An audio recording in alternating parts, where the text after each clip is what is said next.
your great grandfather and your cousin who passed away and your uncle and your this, all of you will be happily reunited. So, but the idea is it's materialism. Materialism means it's centered on the body and relationships based on the body. Now, in some version of Islam, that same materialism is extended even further. It's not like eternal family reunion. Many of these jihadis are made to believe that if you kill and die during jihad, you will go to Jannah. And in Jannah, you will for the rest of eternity enjoy with 73 virgins.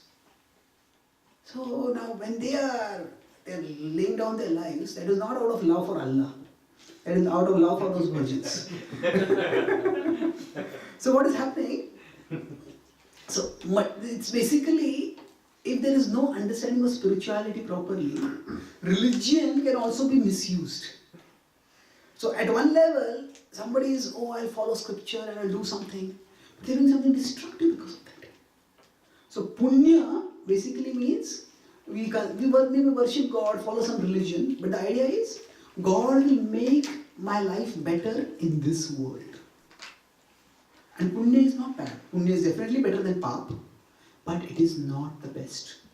Because punya will not give us anything eternal. It will give us something which will last for some time, but it is temporary. Now, of course, what was talked about in the way the verses are interpreted in the Quran, that's of course not what is actually said, but it's just interpreted so that people's imagination can be fired and they can be exploited for their own vested interests, for the vested interests of some people. But the broad point I'm making here is there is punya, papa, and bhakti. So, any questions or comments about this till now? Thank you, Prabhu. Just a quick question on the last point that you just made with regard to papa versus bhakti, the three categories that you mentioned. So, in some cases, yes, devotees distribute prasad and related to bhakti, but also there are other runas or debts that everybody owes to Manushya and society and things like that. So it is also recommended that we do something, like digging a well, and so how does that apply to devotees? Look, can that be dovetailed? Say somebody is giving some donation to a hospital.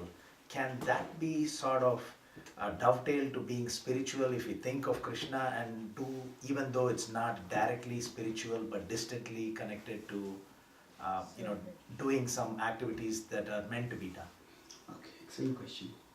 So if there is something like our debt to the devatas or debt to our ancestors, and there are some pious activities that are recommended, like say digging a well or something like that. So how should devotees see this? Yes, so Prabhupada in the Ishopanishad says that all kinds of isms, in talking about communism, capitalism, all these isms can be perfected if they are done for Krishna. So basically now, actually this was going to be the concluding part of my class, but let's bring it to this point here. As compared to Papa, Punya is, you could say, hundreds of times better. Why hundreds of times better? Like even this example I gave of a family structure and of parenting and abortion and all that. So when I go to colleges in America and Canada and Western Australia also, when I talk with students, so many kids are from broken families. There was one boy, he was coming for I was there at one place for almost 2 months, and this boy was coming for each program. And after coming for four or five programs, he started being close with us. So he said, I grew up in a foster home. And I asked, what happened? Did your parents pass away in an accident or what? He says, no, both my parents are alive. I said, really? Then why are you living in a foster home? He said, when I was 5, my parents separated. When they separated, both my parents told me that this marriage was the biggest mistake of my life. And you remind me of that mistake. And both the parents said, I don't want anything to do with you. Okay, how horrifying it is, isn't it? Okay, but what is the child's mistake? Your parent might be a mistake, but why take it out of the child? So although he had both parents, he became a ward of the state. And he went to an orphanage for some time, but after that he stayed he was in a foster home. So now, here you can say that, what is the level of irresponsibility over there? Okay, two people can't get along. Okay, sometimes it happens, what can be done? It's not good, but somehow we should try to tolerate, but we can't. So what to do? At one level, after marriage, say, the parents make children. But at another level, the children make parents. In the sense that children force people to become responsible. I can't just think about my pleasure and my indulgences. But think of the child. And start taking care of the child. Now everybody has a need to nurture. A need to nurture. And if somebody doesn't take care of that need to nurture, then they will find something else to nurture. So somehow in the Western world, feminism, if you want to say feminism in terms of women should be given equal opportunities in their career, and so that's fine. But sometimes feminism becomes very aggressive. So what happens, there is a trivialization of the maternal role. And then, so this abortion, it is quite clearly, if we look at it from scientific perspective, logical perspective, experiencing perspective, it's the baby has life. But what some aggressive feminists say is that, now Prabhupada gave a simple reason: if a man and woman come together without proper responsibility, and the woman becomes pregnant, and then she is stuck with the child. So women need to be protected, and marriage is a structure where they are protected. So women say that actually nature has been unfair to us. So their argument is, when first I read it, I was so shocked. It says, this is pregnancy is biological slavery, and abortion is technological liberation. So nature has been so unfair to us that nature has burdened us with pregnancy.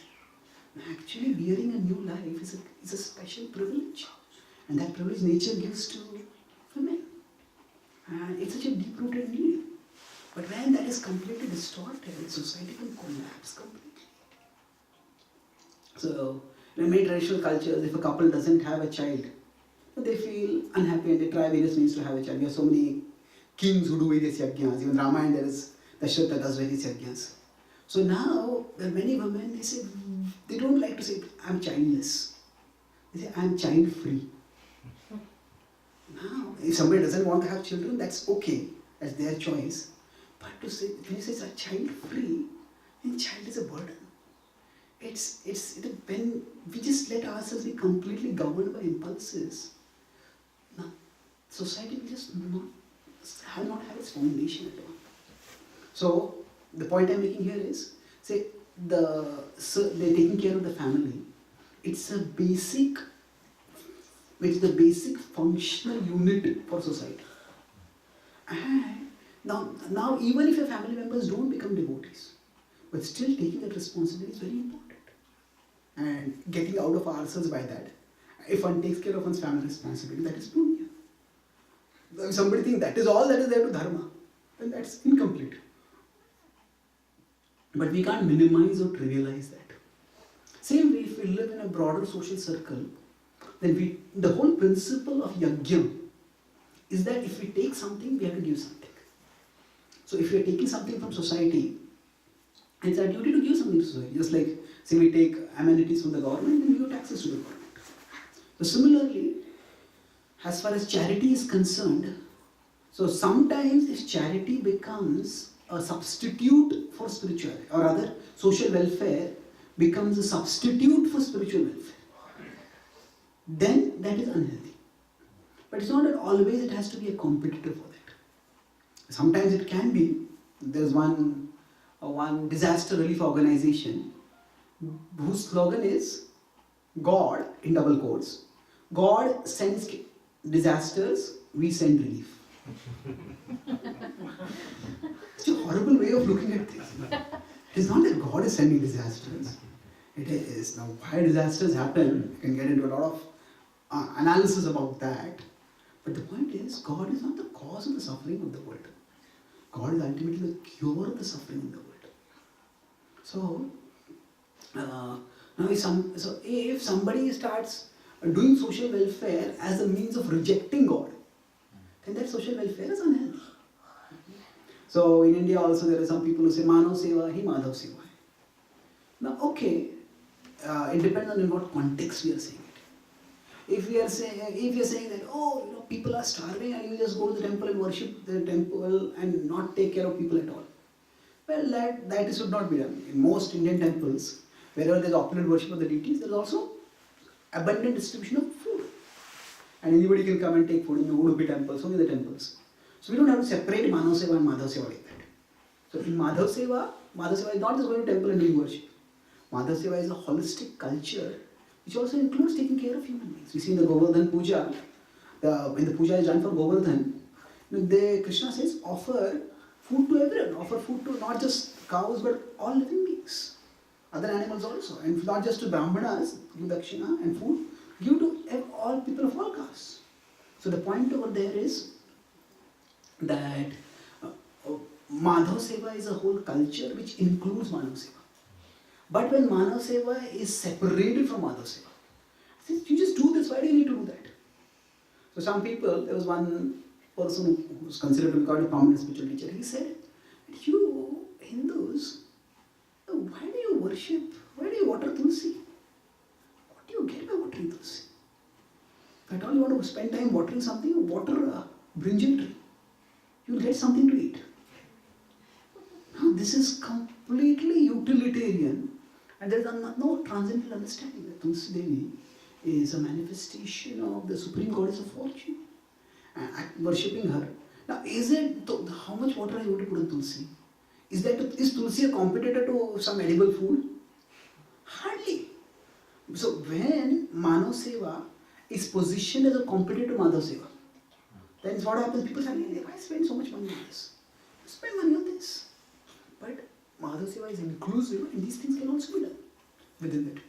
So now with respect to charity or with respect to any kind of social activism, we could say, social welfare.